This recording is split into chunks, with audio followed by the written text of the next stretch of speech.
We are now looking at question number 3 of our auditing 300 past papers. So what do we see from the information that we have here or that is presented to us is that we are going to be looking at the composition of the governing body of Reiki Pty Ltd, which is the company that we are working on this past paper. And you know that the composition of board of director is covered by King 4 report of corporate governance. That means you need to now bring in your heart in terms of your understanding of the king. Let us read what we have or what the examiner wants from us. With reference to the governing body of Reiki Pty Ltd, documented in the working paper AM 100, discuss the company complies with the King 4 report of the corporate governance or on the corporate governance. So that is the requirement. However, the special notes that you need to also read in order to understand what exactly you need to do when it comes to responding to this question. Please note, you should conclude on whether the composition of the governing body comply with the King 4 report on the corporate governance. Your answer should include possible action to rectify any non-compliance. So what are you doing? You're concluding on whether the composition complies with the king and provide any rectification that they should do in order to make sure they comply with the code. That means if you see that they have not complied with King 4, then what they should do in order to ensure that they subsequently do comply with the King 4. So that's basically what you need to do in this question. What I'm going to do now, we go back to the scenario. So don't you look at the section and remind ourselves what was presented to us in the scenario. That will be important for you when answering this question. Now we are looking at what was presented to us. So SPA did provide us the composition of their board, and it is as follows. In the composition of the board, we have 4 directors, and then we provide a description in terms of how much the shareholding they have and what they're actually doing. I'm not going to be going on those parts in detail because I've already done that when we're looking at the scenario. However, I will just make you recall what we actually had when we were looking at the scenario. So in the teams of director, with Pay, Lulu, Rodney, and Linda. And Pay, we're told, is the CEO of the company and holds 51% of the shares of the company. And then we provide information about Lulu. Lulu is the CFO and holds 10% of the issued share capital, where Rodney, who holds 5%, is also the chairperson of the company, which is incorrect because now he lacks independence, and we know chairperson needed to be both independent as well as non-executive.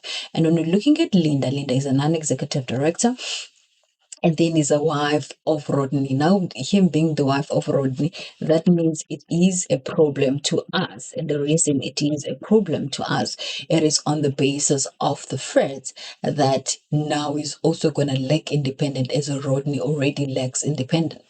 Now let us go back and see what we have in the solution, analyze what we have in the solution, and then we are able to address the issue of composition of the board for this company. Now, as we look, they started with composition of the governing body, and then they say the King 4 report of corporate governance suggests that the governing body should comprise a balance of executive and non-executive director. So this is coming straight from what you have in your book or your King 4 book. So it's just bringing in the information that you have in your books per the requirements of the King 4. And then say, of which the majority should be non-executive director. So now, first point is that there should be a balance of power of executive and non-executive director. And then the majority of it should be non-executive director. And then when you go down, you have to also state that the majority of the non-executive director should be independent. So what we see here is that the first wing is that there should be balance of power. The second part, majority, should be non-executive director, and the majority of the non-executive director should be independent. That means that they should not have any interest in the company. So it is very important that you state that in your solution while you're writing. And all this information is coming straight from what you have in the King 4 books. Now you've presented the three top things that you need to present when you ask about the composition of the board. Now you need to interpret it in line with what you have in the scenario. Now let's see what you're going to be doing then in matters like this. You're going to be saying the current structure of the governing board allows for only two non-executive directors, right? So we have seen from the scenario that we have only two non-executive directors, which is Rodney and Linda. And we know Rodney and Linda, they are couple. So that information you're getting from the scenario, you have been told in the scenario that those two guys are non-executive. You're just bringing in that in your solution and you're going to get a full mark. This is because they are not involved in the day-to-day activity of the company. And you're also explaining why are you saying they are non-executive director? They are non-executive director because we have been told they are not involved in the day-to-day activity of the company, which warrants them to be non-executive directors. Then, however, neither of the two non executive directors are independent for the following reason.